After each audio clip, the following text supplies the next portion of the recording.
department hui going to department hui ka zukal lok do ni biotech department of biotechnology in ZU 2016 batch kan ya kemani hi zoo background tangin bachelor zoo BSc zoology tangin biotech MSc biotech a kanin let thut mai ni ka thian pa ma manen makhop mai nge moni kan shiat ni lo har thian le hala chuan 2017 a khan fourth sem third sem ka exam zo man shama fourth sem ka exam thei talawa chuan engamo nathil wangin class ka drop ta hun engamo chen helam hi ka kal to lova when chu thil poimo thente thil poimo boi puin zuklang vele chin hrim hrimange kongte hi nei chelu tu ka lam life science like a school of life science le art science zia chu zoo bio MSc han tiang ho zoology te botany te biotech kan tiang chi ho te chuan art science a chuan i forestry te ham kan tiang chi ho te an no mani helama hian hei zoo nia ta hun botany no ma hei biotech department chu ni tan ei department ri kan lo am ve du to na tlai zong ta te ka lo ru na sa thei ra phla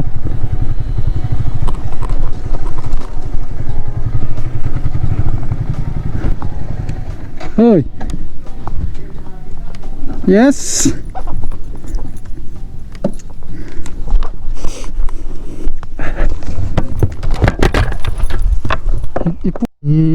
kan room lui thủy nan ya hi first sem la second sem kan nom thin nan ya hi senior sem so kan lep ni battery data machine oh my gosh mai om ve lek mai khula ta khon ma tok lef te kan vil ve na sa thin ma khu abo ruwa ka ngayon mali khazira khazung ngayon lo muro pun lo nga to khop ma he pui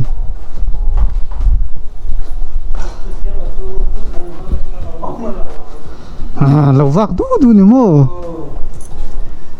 phone à mang ani hu nak tu ka ni to mai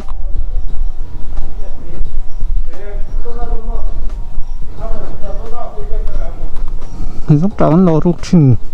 ta đi choan cái gì hồi thả lỗ lót thằng hi SLS container lâu ta lâu ngập về thế tổ chuyến mua lại hiện thằng ngọc khuôn boys hostel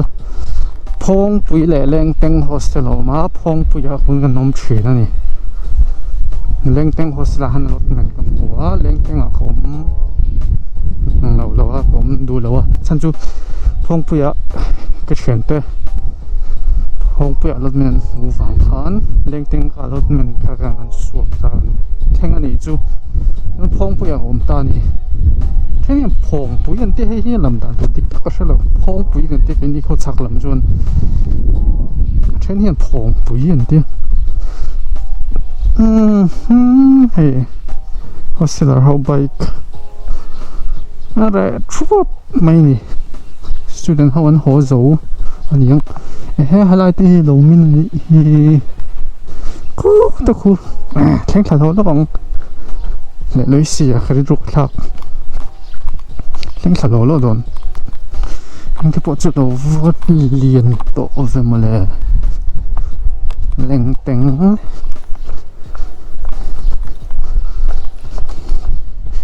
sáng thì xóm nè Paruk June nè ở July cái chiếc tổ lâu chung về là chung cái mi em sẽ đi qua hiện cần dục lụt về cho na chuan hostel hiện anh dục in vom lụt về hostel cái lũ mà sắc bây giờ nó cái riêng chụp khulai helai te hin helai room te hin ta hin cái riêng mà sẽ biết là cái khen thác ra cho nên room mà hin cái mặt này chuan hi phong bùi hostel junior phong bùi hostel vai giặc karim năm lẻ room rất bằng du phong bùi hostel này chuan gần tí dễ lắm khu lai nuôi bể khu dining room anh ya ta huan kan lut run sát chín ni rati te kan lut china chuan room alot men kan nei ta ka han khu lai kan ma zone mi lai i ke korpolin zarna zone khu triple room anh ya ta hun thian te ho ne kan nom kan in vom lut ta a first sem le second sem kha kan nom ani khu ta hun nuam ve thin pukani a thlang bera bang thlang bera tu verbula ka mu thina chuan in chunga te hian kan lo lungleng ve hle to thin ni third sem kan han ni chho khan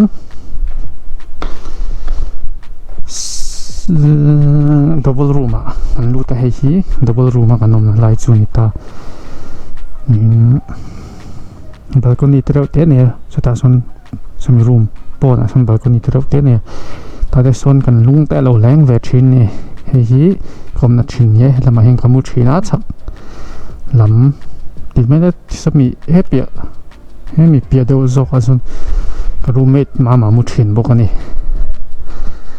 chuan hemi hostel pum pui hi wifi an pe a khongin router te hin da zo tak ni chunga hian ma chungin router om thina hemi kanin suan lu chho don khan mi tlem line router ri heta ke mani room khong ka zon hoi turin ka son ruwa chungin room chu wifi chu chak khop mai chu tiang vel chu ni vai ho hi nom ve bok mo zakharim hin dam hum mur mi za hengai tum bu te kan la thin lung len thak va khonge lung ka rol pui te kha khailam tuan zai rel ta cheu mo thakata hian tu khat tal hi chu social service kan nei thina kan bo ru ve si tingai bor ve kan sam fai thina azel thel pol a thot lai pol ni ve thina ni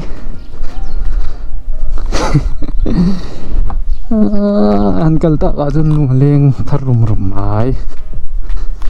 tiang ai ta hian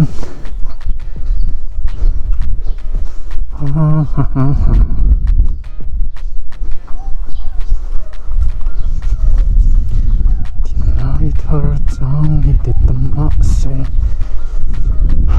bulat kan me ta kai ju analani I love it oh I like it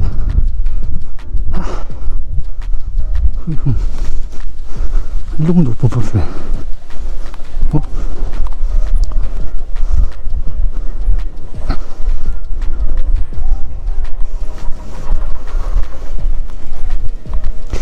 các bài trong lòng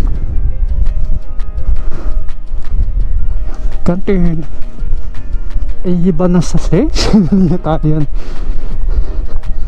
ba ve na sa station brok ve thay lúc tụi mo hostel lum lai chun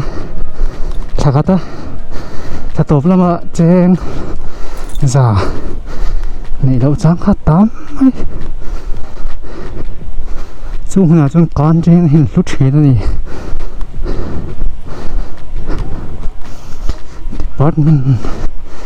mai về em đi chuan kan ho chawang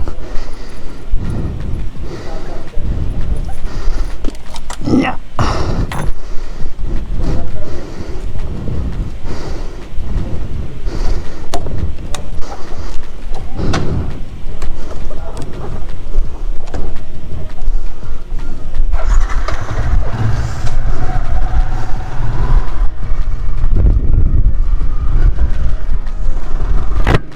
khi lại khi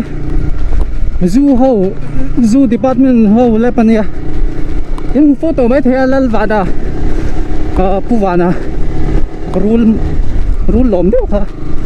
le em se tu mi professor dr stila rem sang ta ti gazi kha rule an den thin na hun kha ni kha khai khamo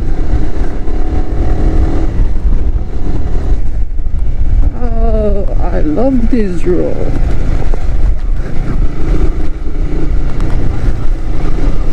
Hey, cluster of building nanti cluster building nanti Brahma Putra tekan dia. Kalau ka soi mai dai tu motor lo om thup na kha health center ni ya em je tiu chunga zirlai hostelar te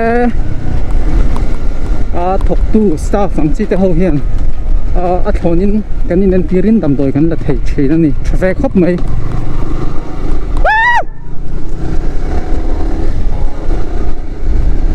helai kong hi tha thei ro re che mem zel mai ning tik lai pin oh yeah pasal kanom lai ding khom turin ta hian kan chho thin gain pasal ma chun bai kan la nei ve bok si lo mo in khop han ngai pe mo thei kho pa in khom tur ha kan chho wang tang zel ni apa ngai om em oh lên tuột suy té cái tuột dài suy té nghe in nằm gió ta cái yo đi cái in biruk xe cái mình nghe tiếng nghe in biruk gió ta diak ya mi khá hai cái canteen hạt thảo con mì dâu té English department té om Hindi té oh yeah mấy đứa phi còn chuộc chầu lệ ta hay hí em sẽ tiêu auditoria mà đây silchar Dubai cái hi Dubai này hay là hi Dubai hi đúng mà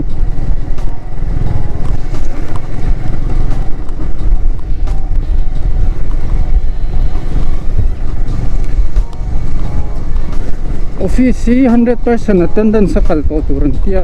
ninom kati nuam kati lau kal chok khan nuam kati lockdown te khan nuam kati lockdown ka ngai hay hem ze du part buk chok mai lockdown ka ngai oh ngai tak tani oh ka thei hil dai kulai khang khata ro ro kha chu health center te khan pum dam doi te lo la ve ka mai mai la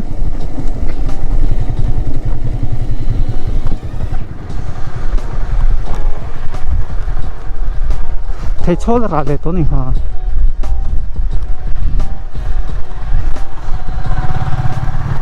hay mi bula khen ngan dang ai min thang a bike bula hen hay a pe tang cho moi lei ve mai mang ju hay you know moi lei ve ta kan bal si hai ju ngai kher le ne e khang kha sarkar ne phal lo ne